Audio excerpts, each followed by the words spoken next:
नमस्कार, मैं रवीश कुमार। आज की ताजा खबर एक ऐसे सवाल पर है जो बिहार की राजनीति ही नहीं, लोकतंत्र के दिल पर सीधा असर डालता है। 30 सितंबर को जब मतदाता सूची की अंतिम लिस्ट आएगी, तब बिहार का वोटर किस हाल में होगा। ड्राफ्ट लिस्ट में पहले ही 65 लाख वोटरों के नाम गायब हैं। और ये मत सोचिए कि जिनका नाम ड्राफ्ट में है उनका नाम फाइनल लिस्ट में भी रहेगा। चुनाव से 50 दिन पहले मतदाता सूची फ्रीजस हो जाती है, यानी न कोई नाम जुड़ सकता है, न कोई बदलाव हो सकता है। और इस बार आंकड़ों और अनुमान के हिसाब से 1 करोड़ से ज्यादा वोटर इस चुनाव से बाहर हो सकते हैं। ये सिर्फ आंकड़े नहीं हैं, ये आपके, मेरे और बिहार के हर नागरिक के वोट करने के अधिकार की कहानी है। कोर्ट में बहस, जमीन पर चुप्पी। सुप्रीम कोर्ट में घंटों बहस चल रही है, प्रमाण पत्र कौन सा मान्य होगा, कौन सा नहीं। लेकिन कोई ये सवाल नहीं पूछ रहा कि बिहार सरकार ने कितने प्रमाण पत्र जारी किए, कितने रिजेक्ट हुए और कितने अटके पड़े हैं। घर घर जाकर बीएलओ दस्तावेज मांग रहे हैं, लेकिन बाढ़ में डूबे गांवों, पलायन कर चुके मजदूरों और कागज के बिना रह रही महिलाओं के लिए ये असंभव जैसा है। 11 दस्तावेज, लेकिन कहा जा रहा है कि 11 प्रकार के दस्तावेज मान्य हैं।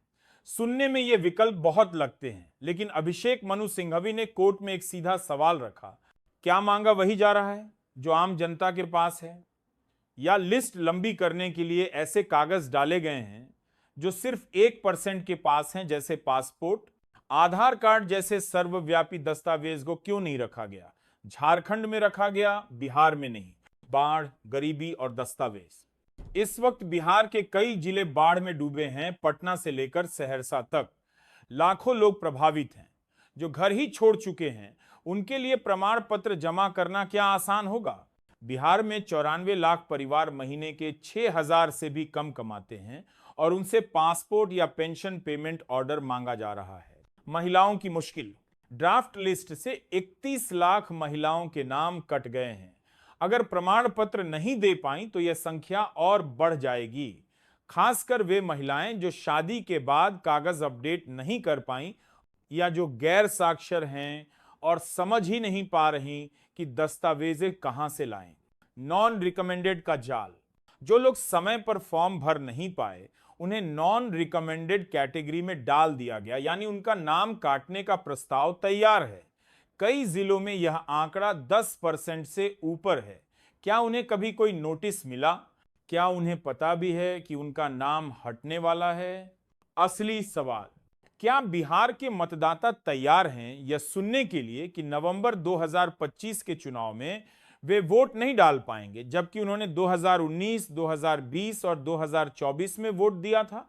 क्या यह सामान्य है कि 29 लाख नए योग्य वोटरों को जोड़ने की बजाय करोड़ भर लोगों के नाम काटने की प्रक्रिया तेज कर दी जाए?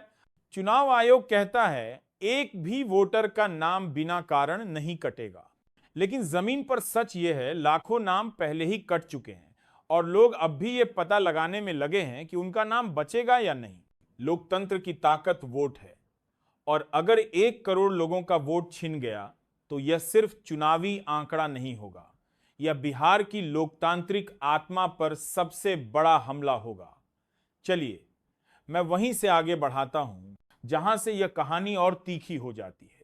जुलाई का खेल। जुलाई में अचानक एसआईआर स्पेशल इंटेंसिव रिवीजन शुरू कर दिया गया। कहा गया पहले फॉर्म भरिए, फिर प्रमाण पत्र दीजिए। सोचिए, अगर सरकार को सच में चिंता थी कि दस्तावेज अपडेट हों, तो यह काम साल भर पहले भी हो सकता था। लेकिन नहीं, ये काम ठीक बाढ़ और बारिश के बीच, किसानों की कटाई बुआई के मौसम में, पलायन के पीक टाइम पर किया गया। 30 सितंबर की तारीख, 30 सितंबर, ये वो दिन है जब अंतिम मतदाता सूची आएगी। उस दिन जो बाहर है वह नवंबर 2025 के चुनाव में न वोट दे सकेगा, न चुनाव लड़ सकेगा, और तब तक कोई दरवाजा खुला नहीं रहेगा, क्योंकि फ्रीज हो चुकी लिस्ट में कोई बदलाव नहीं होगा। कोर्ट में और मैदान में।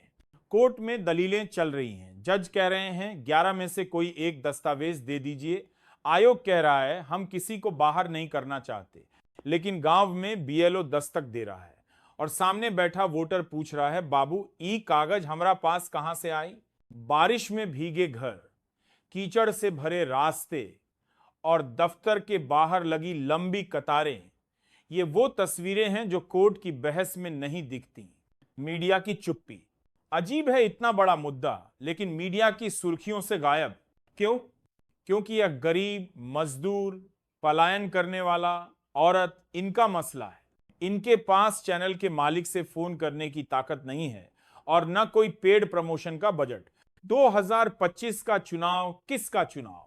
अगर 1 करोड़ वोटर बाहर हो गए तो यह सिर्फ संख्या नहीं, एक पूरी राजनीतिक तस्वीर बदल सकती है। जो गरीब, भूमिहीन, बाढ़ पीड़ित, प्रवासी और महिला वोटर हैं, क्या उनके बगैर बिहार का चुनाव रह जाएगा? यह कहानी अभी खत्म नहीं हुई। 30 सितंबर के बाद जब अंतिम लिस्ट आएगी तो असली झटका लगेगा। उस दिन बिहार का वोटर खुद से पूछेगा, क्या मैं अब भी लोकतंत्र का हिस्सा हूं या मुझे चुपचाप बाहर कर दिया गया?